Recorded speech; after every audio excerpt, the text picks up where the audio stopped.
and share your stuff with the world here. Yay! I'm excited. Hey everybody! Of course, we'll give folks a couple of minutes here to digitally filter in as we've just opened the room.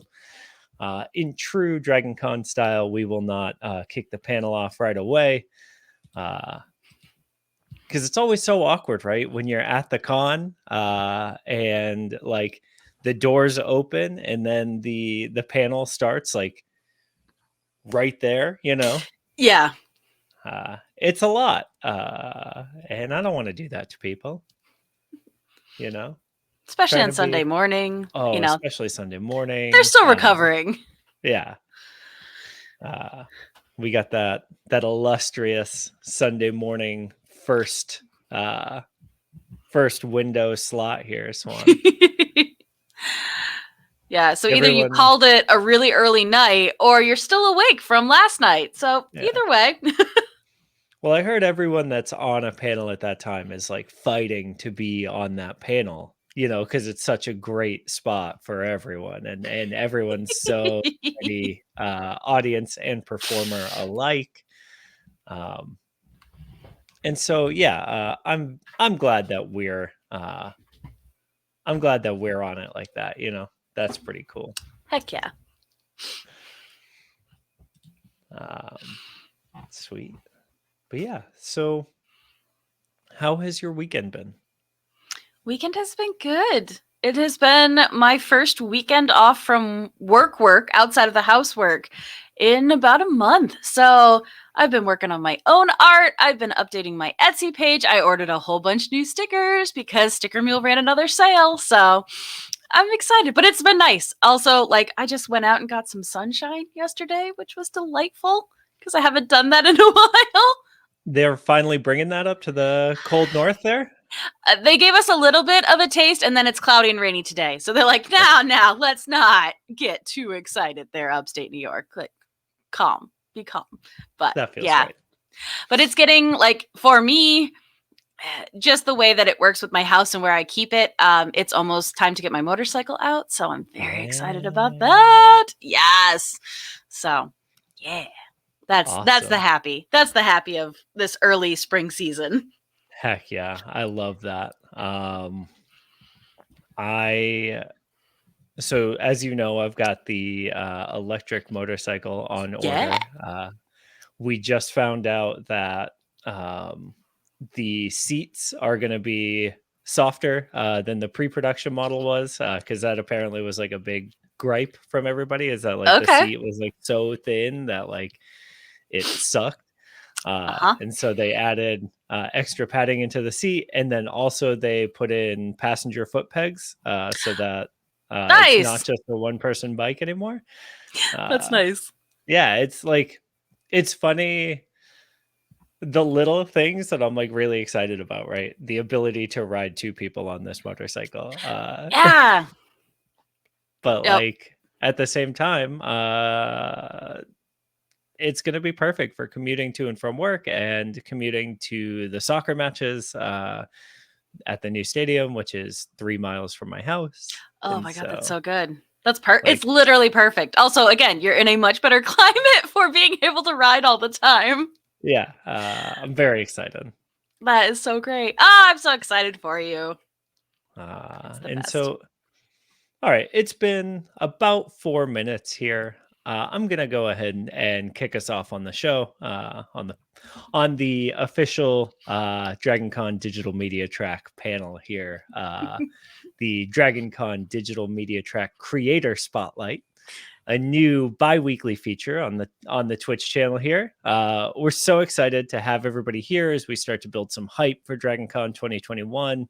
No matter what the format that event takes, although it's looking pretty good lately, given CDC guidelines. And you're right, I won't jinx anything here, but that's basically where I'm feeling. Is the slightest move will set everything off, right? It's like Mr. Burns. The Mr. Burns disease door is 2021 right now. Everything seems to be starting to turn a corner a little bit here. But we do know that, the powers that be will make every effort to make sure we have a safe, fun, positive event, like always. And whatever it looks like, we'll be there to celebrate with you here at the Digital Media Track, both physically and online. And so, my guest this week is the incredible, the unbelievable, the magnificent, the magical aSwanNamedEmily. Aw, Uh, that's a wonderful intro. Thank you. Thank you so much for being here, Emily. Could you tell people a little bit about yourself, as whatever that means? Whatever that means. Yes, I do like white wine. I do like the beach, but also I am a digital art creator and a digital media creator. Now I have been a working artist for about 12 years now. So I illustrate my own comics. I go to Comic-Con. I also work freelance. I teach. So I do a lot of that, but also in the digital media world, I now do my own personal art stream. I do some art streams with friends, and I've branched out and now moving into podcasting for about 6 months. So lots and lots of things. I try and do all the things all the time, even in a pandemic, because why not? Because you have to, right? Yes. Like, in our hearts as creators, I feel like that is true all the time, right? Like, you have to. There's something inside you that drives you to do it, and like, anyone that feels that way should be creating something. Find what that thing is. It doesn't matter. You'll figure it out when you get there. But if you've got that drive to like make something, do it. Like, and that's kind of what the foundation of the show is here, right? Like, if there's a thing in your heart, there is an audience for it, right? And so here's what I know about you, Swan. You're incredibly talented. You're an amazing artist. You work with a local art school, so you like give as well. You run a bunch of Twitch streams, you ride motorcycles, you co-host a show with me, and you're just entirely too kind for this world. And in the spirit of like, if it's in your heart, then put it out there. Like, has streaming been something that you've always done, or is that, or how did you come across that as like a vehicle for this? Yeah, so no, I will say I'm a performer in that I love to dance. So the Okay, art school that I teach at is also where I dance. I've been dancing since I was 3. I've been in tons of productions. That's the way I love to create in a public manner. But being on camera was never a thing I wanted to do. Like, I didn't record improv stuff on like old like mini DV cam back in high school or college. Like, I was terrified of being on camera. I was terrified of doing voice work. Like, I so much wanted to be behind the scenes. I wanted to do the storyboards. I wanted to design like the posters for it. Like, I didn't want to be the person acting because I didn't have the confidence. And so in getting more comfortable with teaching and finding kind of my groove for that, when things started to switch over in the pandemic, I realized that I was more familiar with some of the tech stuff than a lot of the other people at my studio. So it was hey, this is a thing I could do. I can teach people how to use Zoom. I can teach people how to broadcast their art and set up stuff. Like, I taught a couple of very silly, like, how to dance things, with a couple different cameras in my living room, dancing with my clothes tree, but then once I started getting into it, I was like, okay, well, even if I'm not teaching a specific class, I could put out art broadcasts. I was like, I've got the stuff to do it. I know people who can help me. And then I fell in love with it. So from DragonCon 2019 being my first DragonCon and meeting you, all of Adventure Inc., the rest of Botched, and literally the whole DC Digital Media, like, track family, I was like, oh my gosh, these people are cool, and they're crazy creators like I am, but in a totally different way than the other people I'd been meeting at Comic-Con for so many years. So sure. that kind of from September of 2019 till then of March 2020, I was like, okay, and getting support and becoming part of the community. And then I would say because of that support, getting the confidence to actually get in front of the camera and do it myself. And then I was like, oh, I actually really, really like this. And so then being lucky enough to have not only be on a couple panels at DC's like digital media, the digital Comic-Con that we did in 2020, but actually getting to submit a panel idea and run it, like, that was so exciting. I'm so excited about it. But yeah, And so it's been for love the since then. for the viewers at home, what is that panel that you submitted? Because those are all still up on our YouTube channel, the DragonCon Digital Media Track YouTube channel. Yeah. So the one that I got to, and I got to talk with the amazing Kruggles on it. We did school's out, so we were literally breaking down what it was like to now virtually teach, and I'm so grateful, because even with that, we then also got to do a follow-up where I got to, so it was Steph and Rob Roberts on the first one, then we got to bring in Kurt, and we got to talk to more people about the ways that digital media and all of these digital media creators who are now very, I don't want to say useful because that sounds mean, but like we had a whole new skill set to bring to teaching. To, Rob Roberts' work is in corporate, so he's like, yeah, I know how to run these meetings, I know how to do these trainings.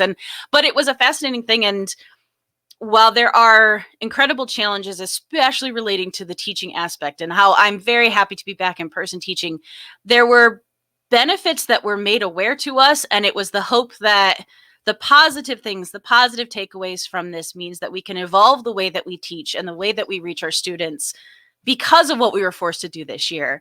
And again, I terribly optimistic all the time, but I was like, but I hope for that. I hope that now if I have a Zoom meeting that I need to run and a student wants to talk to me privately, they can send me a chat and they don't have to raise their hand in class. And like just the accessibility options because of that is astounding. So yeah, if you want to see us talk about that, you can check that panel out. Oh God, it was such a good panel too. It was so, because as a creator, right? I don't typically think about the space outside of where I work. And so in my head, when I think about digital media, I think, oh yeah, I guess in my day to day, this will help me with presentation skills and building decks and formulating structure of how to convince people of things or whatever, right? But then to see y'all be like, this is the future of education, really was it was an eye-opening conversation. It was super cool to see. And I thought it was so interesting that you came from it from a this is how I had been teaching. This is how I got into digital media, right? It's almost like the opposite of everybody else on the panel. It was so cool. I'm glad. It was such a cool take on it. And so I thought oh, of course she would be the one leading this panel. It was a great panel. Rob Roberts of the Orange Lounge. Orange Radio. Yes. Orange Lounge Radio. Yep. And Steph Corniola of Adventure Incorporated and Protest Too Much podcast and a million other things. They were such great guests. And you did such a good job of managing those diverse viewpoints and kind of working through some pretty important topics in a weekend filled with people like me pretending to be an expert on Pokemon like an idiot. And so I loved the variety of this past year's track. I thought it was really, really cool. And I will forever sing the praises of DragonCon, even only being a recent convert, but there was literally a place for everyone.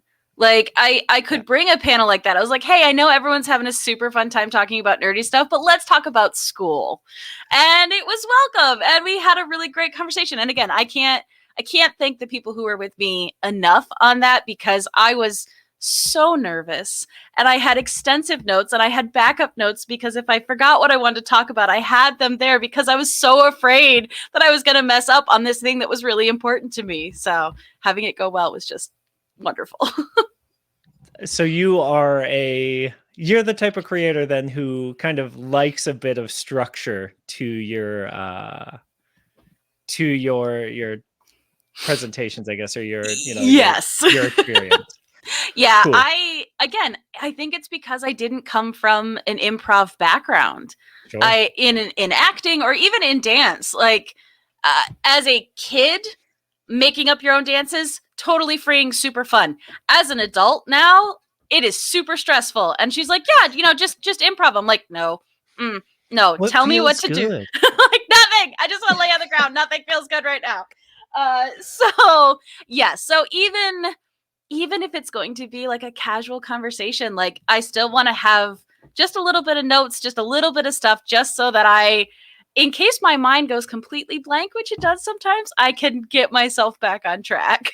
I am taking a note now, Emily, Oh no. because I did not give you any show notes before we jumped in. Luckily, I hope you and I have a rapport and a trust. But Yes. it is important for me to know going forward that some folks might need a little bit more structure, and so future guests of the Digital Media Tracks Media Creator Spotlight. Swan has saved you. I will absolutely make sure to put together a more comprehensive email than, hey, can't wait to talk. See you tomorrow. Right. That is pretty much the verbatim of the email that Josh and Emily have gotten. Scott and I had been talking a little bit more because it was both of our first. But everybody else will get more information, or maybe you know what? They're gonna get more information. I'm gonna stamp that right now. So Swan, what you mentioned that 2019 was your first year at Dragon Con, but it was not your first year at conventions, right? Correct. And so tell me a little bit about your convention experience, and then we'll move into uh, how those other cons all pale in comparison to Dragon Con. And of course, we don't need to use names for the other cons, especially not when we talk about how not good they are compared to Dragon Con. Yeah. So I will go way, way back to before I even started doing conventions. So I graduated with a degree in animation. Unfortunately, Okay. I graduated right around the time of a big old recession and a time when all the animation studios were closing down. Yeah. So there wasn't a lot of work. I had just turned 21 because I graduated before I turned 21. So I was Wow. really, really, yeah, I was weird. I did college. I did a 4-year degree in 3 years because I'm an insane person. Okay. And I went all year round. So I turned 18 the day before I started school, and I graduated when I turned 20, and then I turned 21 a month later. Yeah, I don't recommend it. It really wasn't good. It's not a good way to do it. I didn't do art for about 6 months after because I was so burnt out. But I will also jump in real quickly and just say I also don't recommend the opposite, where I was the 6-year crew, where it took me 6 years to get my undergrad, and so I spent far more money than I should have to get a state school degree. And yeah, so I think somewhere in the middle is probably the best. yes, yeah, I think that middle ground is really the most healthy and what I can recommend. So from there, I moved back home. I was kind of still trying to figure out what I wanted to do, how I wanted to do it. The world was weird. I didn't know how to be an adult, all the things. And like, I say that in a silly way, but it was the world had changed so much. And not that my parents ever had the traditional jobs, but they had always kind of had an idea of how they wanted to work. Whereas I always knew what I wanted to do. I knew it was going to be art, but at that point then I didn't realize, like, I don't know how to do this as a job. Sure. And so I was very, very fortunate that the local Comic-Con or the local comic book shop here was a very safe and fun place to hang out. And I got to know all the people there really well. And the owner of the shop was like, I somehow found out that I did art. And he's like, hey, do you want to do a book together? I'm like, I've never done a comic book before. I don't know how. And he's like, it's fine. You like them. I'll teach you. I'm like, okay. So he wrote a script and we created a comic together and we got it self-published. And so then because he kind of ran this local show, he's like, you're going to have a table and you're going to sit and sell this. And I was like, dude, I'm a terrible salesperson. Please don't make me do this. He's like, no, it's fine. You'll be fine. Which I Were you appreciate the fine? confidence. Outwardly, yes. Because I can smile and be happy. Inwardly, no. It was SpongeBob with everything on fire, running around and screaming. It was not great inside. But it was fun. Even in the Good. insanity, it was fun. And creating that first comic, I was like, oh my gosh, this is storyboarding, this is character design, this is what I loved about animation, but without the 10,000 drawings needed to actually get that animation moving. I could tell a whole story in 20 pages. This is so cool. And I'd read comics for years. I just, my dodo brain never put together like, hey, idiot, you could actually just make these. I was like, oh, cool. That's neat. So 2011 was my very first like baby show where I didn't know what I was doing. And then like as we put out more issues of that and I started creating more, like I finally very, very specifically remember like the first year I decided to attend Baltimore Comic-Con, which was that was a big show because and I gauged that by the amount that the table cost. And because there was a practical side of me. I was going to stay with friends. I was driving my own car. Travel wasn't going to be huge, but I have to make the $250 that it costs to get a table. Or it's like in my brain, it was then a failure of a weekend. It's not, because you learn a lot of stuff and you meet great people. But from a monetary sense, I was like, I can't go to a weekend trip. I gotta break even at least. I gotta at least break even.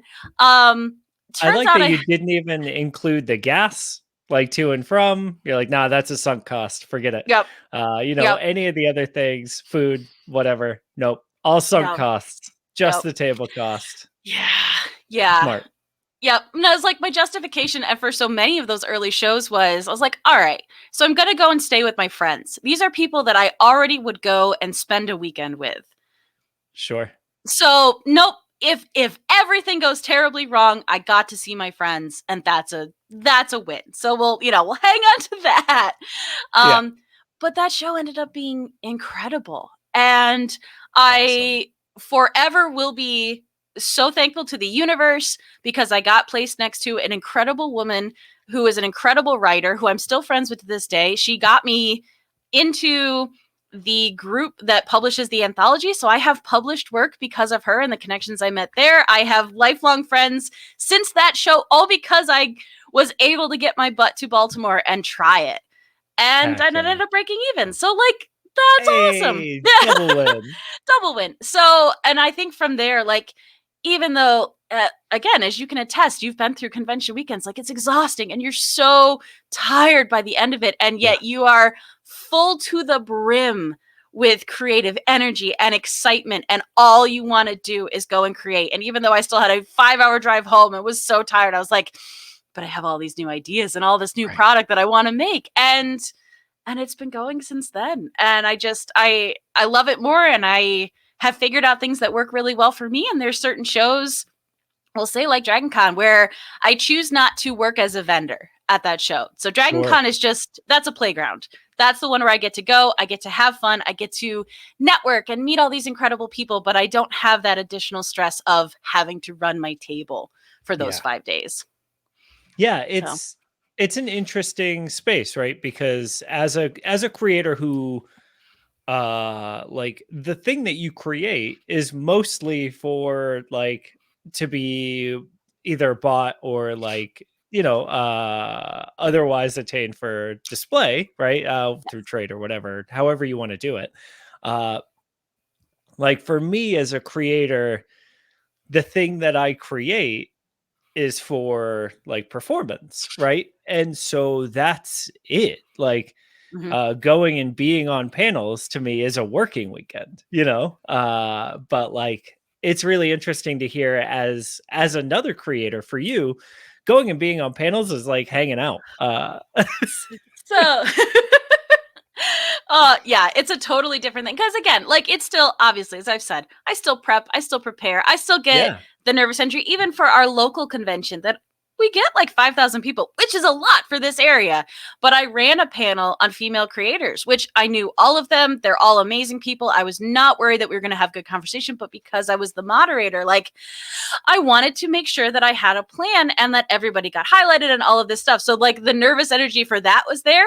But also then because I was like, okay, so for this hour, I have to have someone watch my table and then make sure that they get food and a bathroom break and, all of that. So Yeah, Dragon Con is a different beast with that.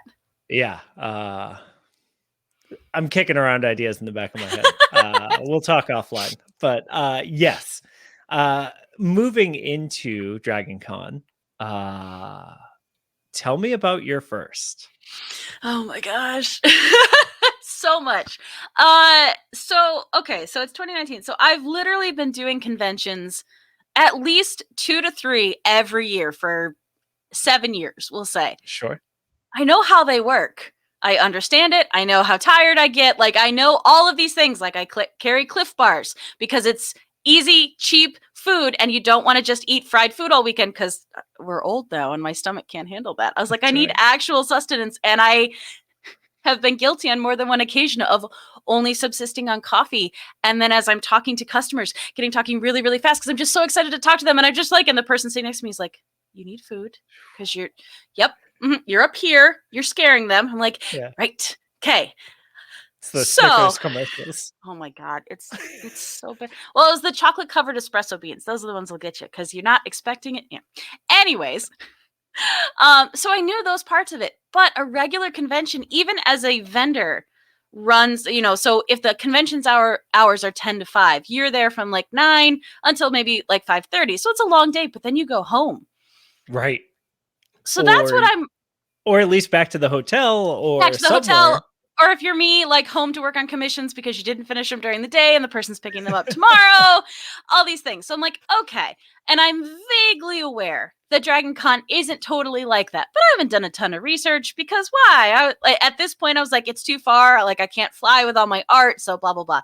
But because of my connection to the Botched podcast, the Botched D&D podcast, a couple of those members had been singing the praises of it forever. And they're like, you got to come. We're getting a house. You got to come. I was like, guys, I don't know any. Like, I know the two of you. That's who I know. I don't know anybody else. Like, I'm fine at a convention, but they're like, no, it's totally fine. It's going to be fun. I'm like, okay. So I did. And I flew to Atlanta on my own and got in an Uber and went to the house with hoping that the two people I know in Atlanta are gonna be there.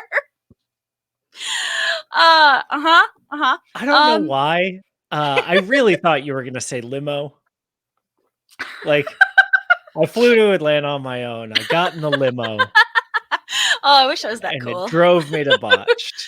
Like, oh no, it was a lovely gentleman in an SUV, but it was funny because we got talking. Oh, you got that Uber Black. I did, yeah. Dang, not on purpose. I was like, but he was from Syracuse, so we talked about upstate New York stuff, and I'm like, sure. That's fun. It's the resting friendly face.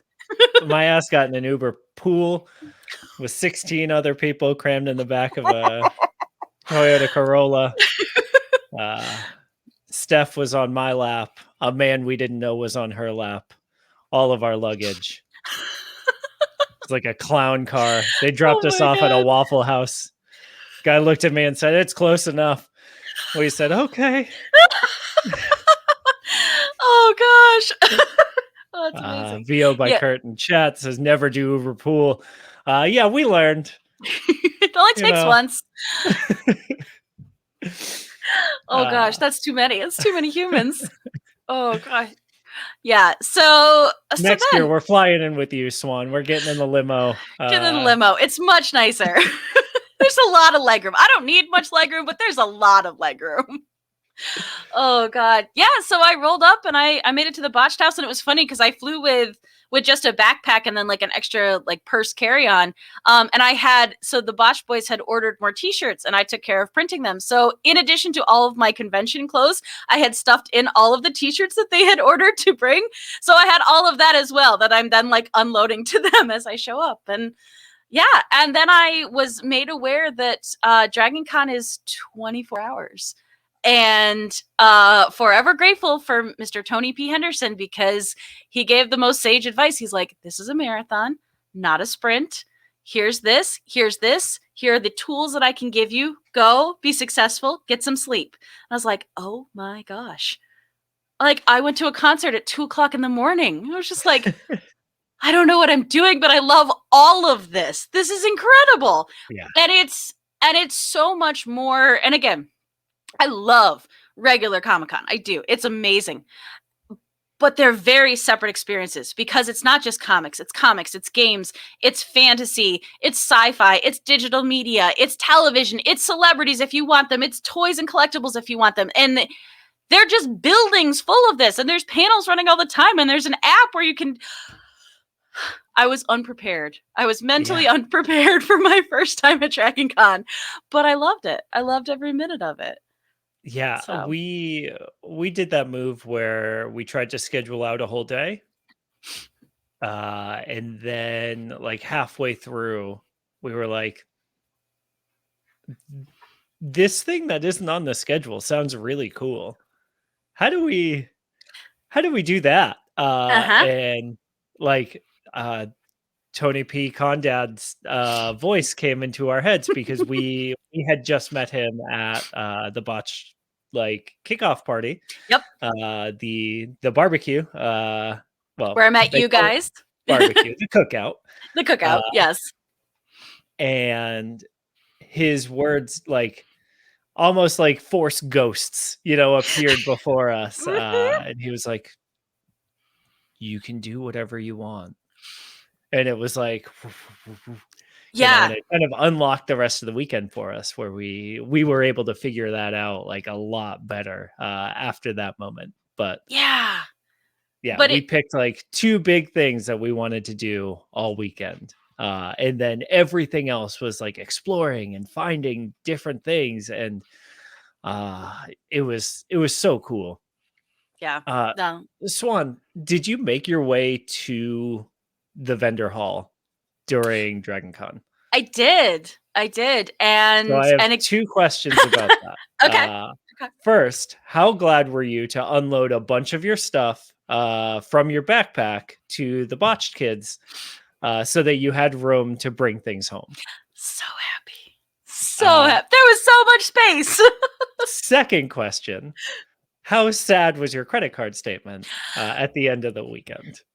So, and again, this is from years of attending cons, especially as a vendor. So as a vendor, you don't have a ton of time to get away from your table. And for me, while I was traveling with my significant other at the time, we had different sales styles. I'll say that. So there was some panic when I would leave the table because undoubtedly someone would come, they'd either want a commission or they'd want me to sign something. He's like, you have to come back. So I didn't always have a ton of time to venture around and spend money, but also mine was the first and foremost is I have to cover all of the costs, again, including gas, including table, all of that. And then I would set a budget for myself for how much money I could spend. And I have kept that whether I am just attending a show or if I'm setting up as a vendor. Like there is a cap to how much money I can spend. And that obviously if there's but you have to, because if not, like there's so much cool stuff that you could spend all of your money. And I'm just like, I can't spend all of my money. I need some of this money. You can. You can. You can. Yes. So I choose not to. Even though it's really hard sometimes. So I definitely worked off of that. I will say, because I was I wasn't I was completely nervous and I wasn't always super confident just venturing off on my own because I kept getting lost between the different hotels because I don't know. I don't understand how that works. Yeah, I was just like, I'd walk outside. Every single road is named Peachtree. I was like, wait, but I was on Peachtree. I don't know. They're like, yeah, go to the Hilton. I'm like, I don't remember which one the Hilton is. It's on Peachtree. Yeah. So I was staying, like, I kind of hung with the digital media crew. So I didn't spend as much time in the sections that would allow me to spend money, which was helpful. But also, like, it's important. Not only am I flying back and can't buy a lot of big things that require, I'd either have to ship them or try and get them in my backpack, but also like, nope, this is my first time. I want to be mindful of my money. But again, I allow myself that if there are things that are really cool and especially unique to Comic-Con, like you can't find this on Amazon, you can't order it from the artist directly, like this is where you get it, then I'll get it because that's the beauty of the vendor section in Comic-Con. Yes. So yeah. We Cargill's in chat mentions we're in danger zone because we're driving this year. Yeah. I mean, I've never needed a full set of armor before, but I should say I've never needed a full set of armor yet. Yet. And that's the worry that I have, is that like, but what if, Mike? Yeah, I get those moments where I'm like, okay, so I really love all this jewelry, but I'm worried about traveling with it home. I was like, so if I go to a tattoo parlor and I get my ears pierced, could I wear all of this jewelry? Like, I'm like, this is insanity. What are you doing? And I was like, but I want it. Yeah. Yeah. Hmm. Um, what was the thing that surprised you most about Dragon Con? Oh, I'm gonna be super cheesy. Do it. It's the people, not just the showrunners and the panel moderators and all of that, but the actual community of nerds that show up. And again, while I did not get to interact with a ton of completely brand new people outside of, I would say, our crew of the botched cookout, but still, Sure. all of those people were brand new to me.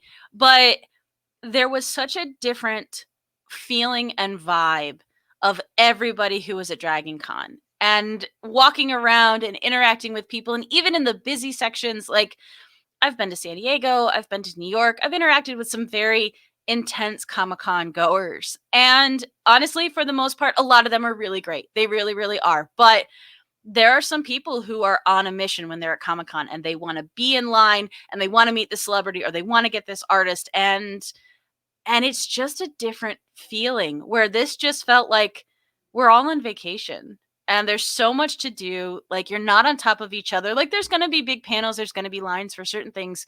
But if you don't want that, then okay, go do something else. And not, I want to say stress, but just in intensity stress at other shows where I didn't feel that at Dragon Con. I didn't feel Sure. that collective like intensity. Yeah. Aside, it was more joy. It is a collective joy held by everybody that I was around. Yeah, I think that's a really great call out, right? That like, for me, the shocker was that like the most the most intense parts of Dragon Con, outside of the Sky Bridge, were the dance parties, right? Like, the most intense thing was getting in the middle of a group of T-Rexes, that are like party boying you, right? Like, and that like it was just so fun and so light and such a good time, all Yeah. the time. Yeah. Also, the fact that like there was a dance party in literally every hotel lobby was awesome. I love Uh, it. so if you're like, I oh, this one isn't really my thing, you had four other choices to make, and then you would stumble across a random one that like wasn't supposed to be there, but was happening anyway. Yep. Okay, And cool. even if you don't want to be down in the pit with them, with so many of the hotels, you can be on an upper level and you could just watch. Yeah, And even that, like, it's not weird. It's not, like, nobody's gonna get mad at you. Like, you're just hanging out, you're enjoying the music, you're enjoying the energy. Like, I was wandering through one of those parties and I saw a person who was dressed as Rambo Bright. So it was Rambo mashed up with Rainbow Bright. And I took a picture with him and I'm like, this is incredible. I'm so happy. And he was just vibing. I'm like, yeah, I love this. I love it yeah. so much. I I think the people the people at Dragon Con just bring a different energy, right? Like you said, they're everyone's there for the same type of good time, and it's amazing because also, like you said, Dragon Con has so many different things going on, right? So Uh, many. and some of those things like probably shouldn't mix, and then they do, and it's totally fine, and Yeah. like everyone's still, yeah, it's so special, it's so fun. I uh didn't ever feel at any point there was any of the you have to stay in your lane right. attitude. And that's incredible. And again, I have been incredibly lucky in all of my Comic-Con experiences. I've dealt with very few really nasty people. But they exist and they're Oh yeah. there. And again, there is gatekeeping and there is anger associated with some of these, nerdy things that we do. And none of that. Like, and again, I'm sure it was there at Dragon Con, but to have that many humans and that's that many places in that confined area and to not run into it, I think it's really, really small. And I don't think that grows well there. I think the happiness and the joy grows well there. Yeah. It's really special. Looking forward to DragonCon 2021. Emily Swan, what are you pitching for panels? What are you involved in? What are you hoping pops off for you? So I was, for the digital year that we did last year, I was a part of a group that did Twitch Beyond Gaming. And again, I felt so out of my depth because all of these amazing creators were on a panel with me doing these amazing things. They're like, what do you do? And I'm like, well, for 4 months, I have been streaming on Twitch. But I want to do that again. And I want to literally say it's been a year. Look at what we've done. Look at, and again, referencing Josh, who was your guest. Like, I got to know Josh because of that. And then I got to introduce you two. And now I get to watch you guys work together. And like, that's so fun. And not, again, very few of us are actually doing gaming. We're doing tabletop RPGs. We're doing a book club. We're doing art. We're doing crafts. Like, all of these facets of Twitch that are available if you're willing to shoot your shot and just make yourself go live. So I would love to do that again. I would That's absolutely awesome. love to do that. Yeah. Yeah. Are we going to get a live sketching Shakespeare? Oh, I would love to.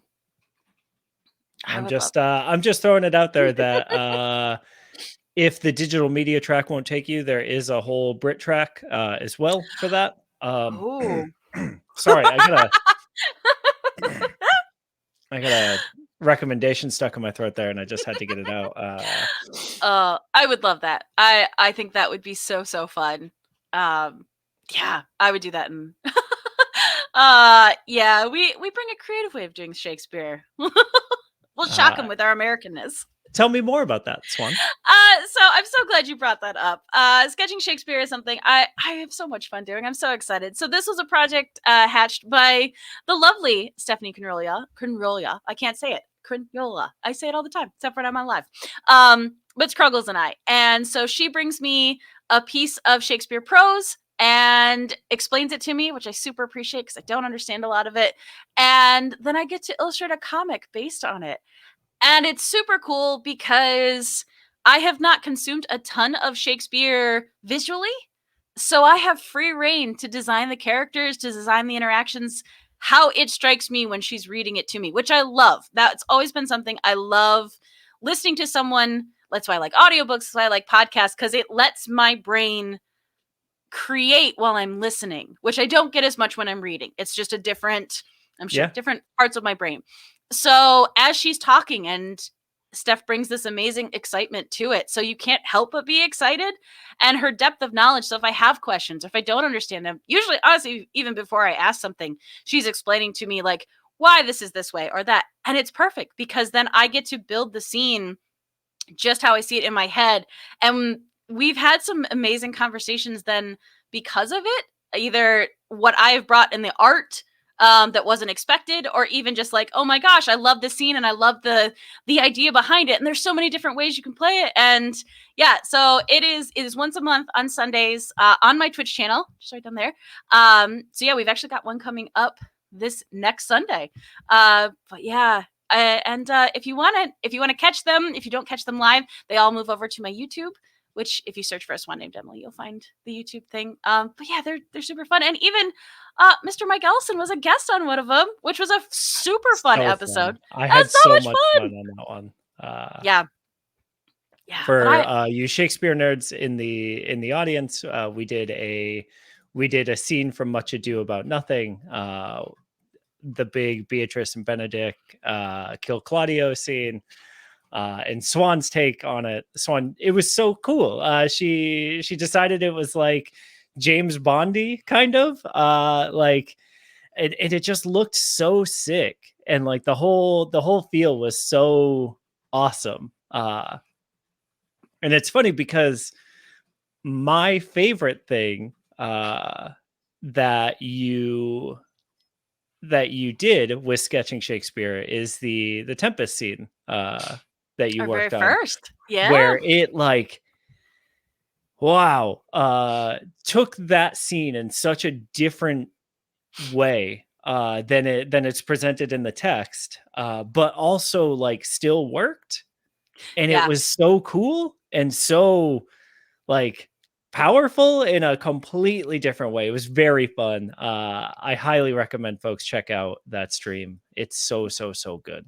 Um, Well, and and it's again, like we talk, and I think with Steph and I both being educators, the part that we get excited about is, and she will scream from the rooftops, and I love it, that Shakespeare's for everybody.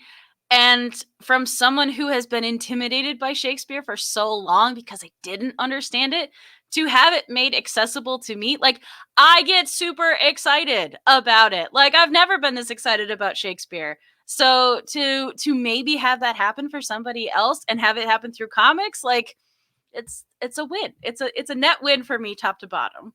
yeah, again, if it can't happen on Digital Media Track, it should happen on Brit Track.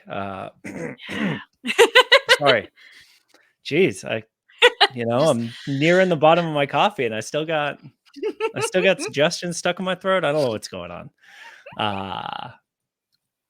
But like, tell me more about what you do on Twitch, because I know on Fridays, my favorite like post work week kind of like wind down as I'm like putting together my final touches on emails and stuff is to watch you just kind of stream on your own time and like work on whatever it is that week that you have to draw. But then I know you have like structured shows as well. So yep, tell me about that.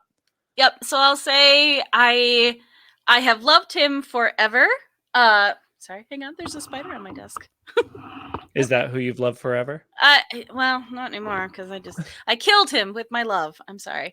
Um, Very so George and Lenny of us to have yeah, this happen on it got stream. real dark. But anyway, so Bob Ross. I have been a Bob Ross fan since I was a tiny child. When he was on PBS and my parents had set me up in front of him, I wasn't allowed to watch a ton of TV, but that was one of them. And I would take my terrible, like, dollar store watercolors and try and paint along with him. Yeah, it's so What level honestly, of Patreon tier is like unlocking those? Because so you also have a Patreon, right?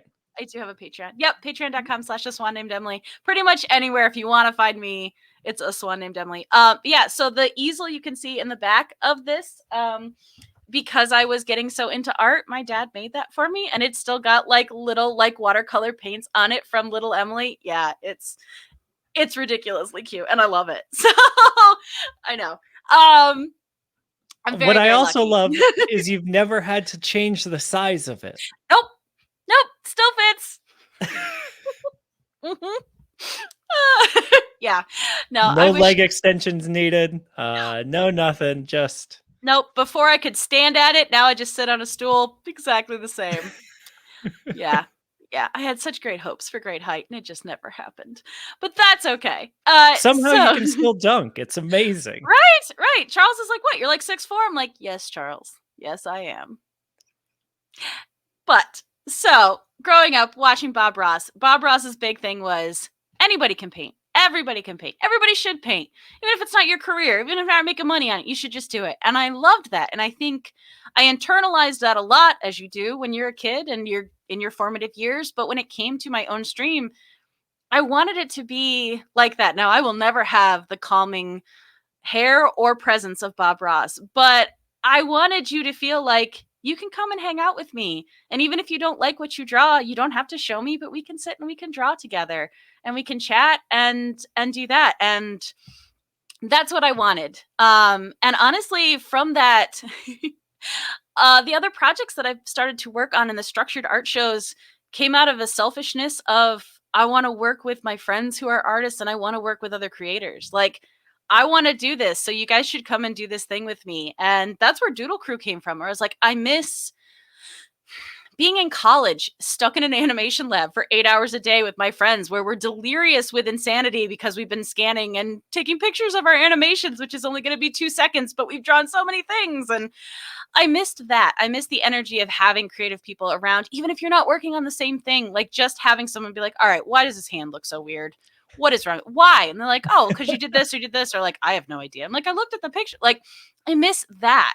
And so I'm lucky enough to have amazing creators who are willing. I was like, hey, I want to do this and I want to do it live on Twitch. They're like, you want to what? And I was like, no, it'll be fine. You'll be fine. I'll walk you through it. And I had people say yes, and they joined me. And we are now, I think we've done like 14 episodes of Doodle Crew where we show up and we pick a theme and we all draw. And then, because of the amazing community, I have the amazing mod, Nicole, who makes sure that all of that art that we create on stream ends up on social media. And we post our videos and the videos end up on YouTube, and you can draw along with us and send in your art or just hang out. And, we've answered questions about our career as artists, or even just talked about, our crazy college experiences and what it's like to actually go to art school. But it's that moment of I get to hang out with people and we get to do art and we get to chat, and the conversations never go where I think they're going to, and that's perfect. And so I love it. Like, and that was just like I said, it came out of selfishness. I was like, I want to do art with people. I like doing my own stream, but I want to talk to other people, and I don't want to be the only one talking the whole time. And it's so fun too to like see different styles and like watch other people's work, like other people work in a different way, right? Because you're the first Twitch streaming artist that I have followed. And so I was like, oh, I just assume it's all like this. And no, like everybody does things differently. And the same way that you feel uh kind of like a barrier or felt a barrier between yourself and Shakespeare is how I felt about art, like the creation of art, especially non-abstract, like real things. I think the ability to look at a thing that exists and then put it on a piece of paper is magic. And so watching a stream of like 6 people doing this at once in completely different ways is so cool and so like enlightening. And so Doodle Crew to me is always like really special because it highlights that there's no like one way to make art, right? Yeah. And that's Incredible. important. Again, Yeah. it's something that's important to me, and I am lucky enough to have other people who either I'm important enough to them or this is important enough to them that they show up. But and also, and I'm gonna flatter you back just a little bit, Mike, because I've never met anybody else who unabashedly hypes their friends to the extent that you do. And I love it. And honestly, that was a big push with Doodle Crew. I was like, I know these incredible artists who make badass work that I want everybody to know. You should follow all of them because they're amazing. I don't care if you never buy anything from me again, buy their stuff because it's so good and they deserve it. And I love that. Like that's such a win for me because I'll have people be like, "Oh, I didn't know about that." I'm like, "Yes, follow them more. They do such cool stuff." Yeah. Yes. I remember one of the first conversations that we had was about Instagram feeds and what your feed looks like versus what my feed looks like, right? Mine is basically skateboarding, snowboarding, and like fail videos mixed in with my friend's selfies, right? Yep. And Emily's like, wait, you get real people on yours? Like yours isn't just all art all the time? All art? Like literally all art and then some memes. Like Right. that's it. That's it. It's just art. Like, and it's art for a while. And then I was like, oh look, a human. Like it's just all art. Yeah, and so like that's helped me like diversify my own feed, right? Because I think it's important to remember that like creativity and goodness exist in the world sometimes. Uh Yeah. And And so, yeah. yeah, and I know I said it was selfish, but I think also some of it was self-preservation. The fact that while so many of my artist friends work freelance, and when the pandemic started, life for us didn't really change that much. Cause like, Mm, oh no, I have to stay in my house at my computer and do work, unlike the other 365 days a year where I stay in my house and do artwork. But you didn't have that outlet. You didn't have the go out with friends and get drinks. You didn't have, for me, like going to dance or any of that. So for a moment, being a freelance artist working alone was very isolating. And I missed that creative energy that you even, sure. every artist will tell you, like, at a certain point, you have to take a break. You have to go for a walk. You have to do something else. You have to get some exercise. Like, you have to let your brain and your creative muscle rest, or you're just going to grind it to not, just like you can hurt muscles, you can hurt your art muscle just like that. And so, yeah, having positivity, even if the artists are also struggling, like having other people like, hey, at least you know what, for 2 hours, 3 hours, we're all going to struggle together. But a reminder that we're not alone, even if we don't live in the same city anymore and we don't work in the same studio. So yeah, it's important. And I think that's something that the digital media landscape, and especially the digital media track here at DragonCon, does a really good job of fostering, right? This Yeah. idea of community together, even when we're so far apart. Neither of us are based in Atlanta. Uh, so much of DragonCon is, uh, but so much of the digital media track is global, right? We've got the Ninja Nerds that came in last year. We've got, you know, like we mentioned earlier, Rob Roberts is coming from the West Coast, right? Yeah. Super geeked up. Jeff Burns is coming from the West Coast, right? We're in Texas, like you're in a tundra somewhere, operating out of a moon base, Pretty much. like it's amazing, the Yeah. way that digital media track has been able to globalize what it brings people. And like, still, we have this super tight community with everybody in it. And so, similarly, I think had less we had less of an issue kind of doing that transition into virtual spaces, right? Because Yeah. so many of our friends are so far away all the time. Yes. That like now, like we need a physical Dragon Con to be able to hug each other and like see each other and be with each Hmm. other. But in the meantime, getting to connect with each other over calls and over the internet, is so comfortable and normal for us, that I think we were lucky to have this community throughout the past year. Yeah. And if you're listening to this right now or watching this, and you have an itch to create and join this community, do it. Anything you want to do, within terms of service and stuff, anything you want to do is possible. Bless you. And it's something that we we can't wait to have you. The digital Yeah. media track is never going to be full. It's never going to be too big. Get out of here, Kurt. Except for you, uh Kurt, you're not invited. yeah, that's right. uh It Oh, just we're so excited to see all the new things that come out, and everybody's growth and everybody's, ability to create the content that they want to see, and share with everybody else. no. Emily, we're going to wrap things up here. And I just wanted to say thanks again to you, and give you another chance to, do some plugs here. So, where can people find you?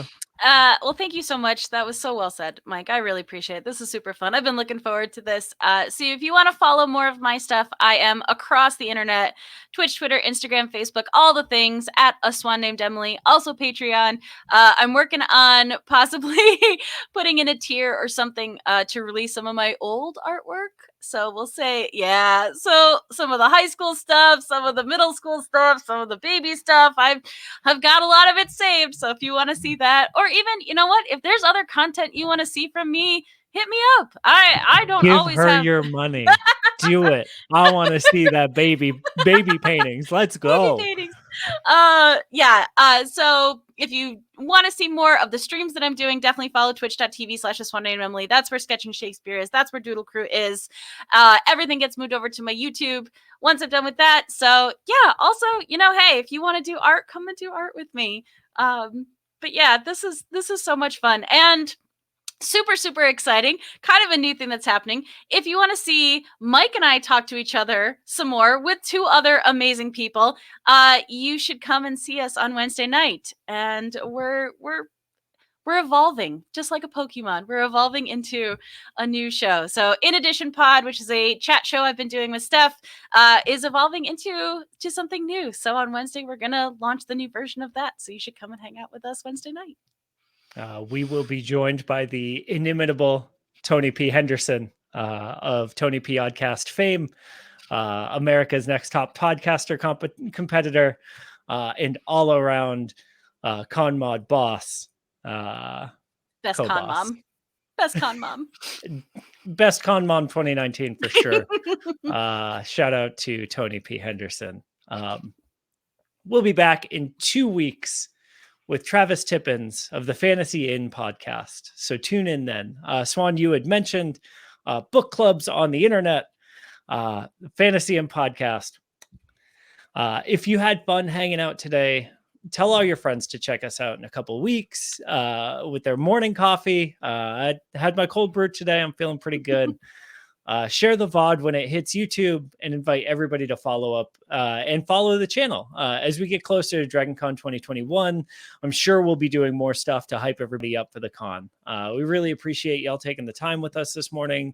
Swan, thank you again. I know art doesn't typically happen at 10 a.m. And so I appreciate you making the time here for us. This is awesome. Thank you. And then also, please remember to check out dragoncon.org/about/charity for information on DragonCon's 2021 designated charity partner, Big Brothers, Big Sisters of Metro Atlanta. Through one-to-one mentoring, BBBSMA helps at-risk youth discover their full potential, succeed academically, build confidence, and develop skills that will lead to increased economic mobility. We always want to make sure that the stuff that we do has a positive outlook and a positive impact on society. And Big Brothers Big Sisters is a fantastic organization. If you're like us and not directly in Atlanta, support your local charity.